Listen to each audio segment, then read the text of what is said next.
Hello friend, नमस्ते, प्रणाम। आज मैं आप लोग के बीच में बहुत ही प्यारा सा गीत लेके आई हूँ। अगर मेरा गीत पसंद आए तो आप लोग चैनल को सब्सक्राइब कर लेना और प्यारा प्यारा सा कमेंट जरूर करना कि आप हमारी वीडियो कहाँ कहाँ से देख रहे हैं। गारी गीत है आप लोग के बीच में। चलिए हम चलते हैं अपनी गीत की तरफ। रोवाती समधी साले पिटथिन कपार हो बहिनिया क चोरी होई गसु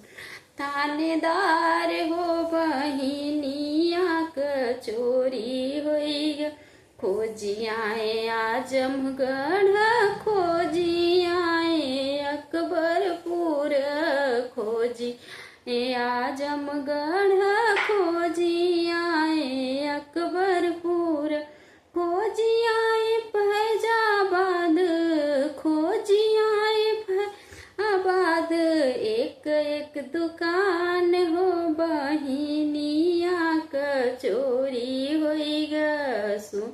थानेदार हो बहिनिया क चोरी होई ग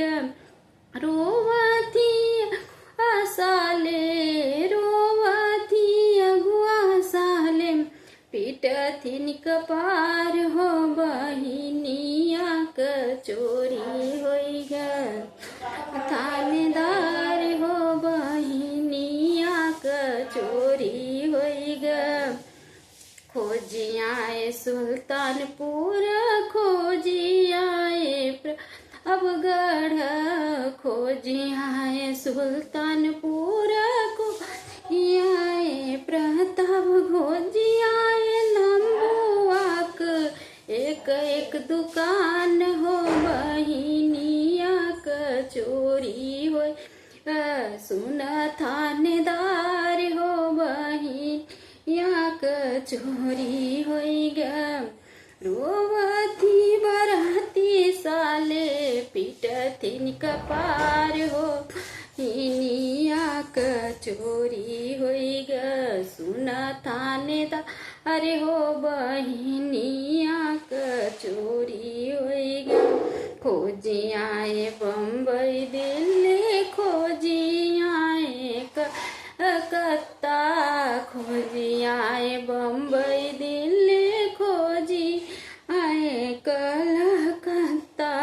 खोजियाए यूपी बिहार खोजियाए यूपी बिहार गुजरात हो बहिनिया क चोरी हो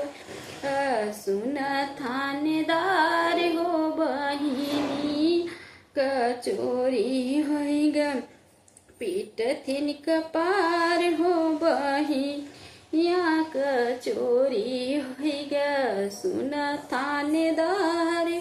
बहिनिया क चोरी हो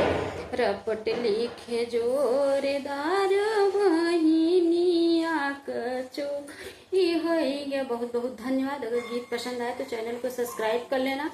और प्यारा प्यारा सा कमेंट जरूर करना कि आप हमारी वीडियो कहाँ कहाँ से देख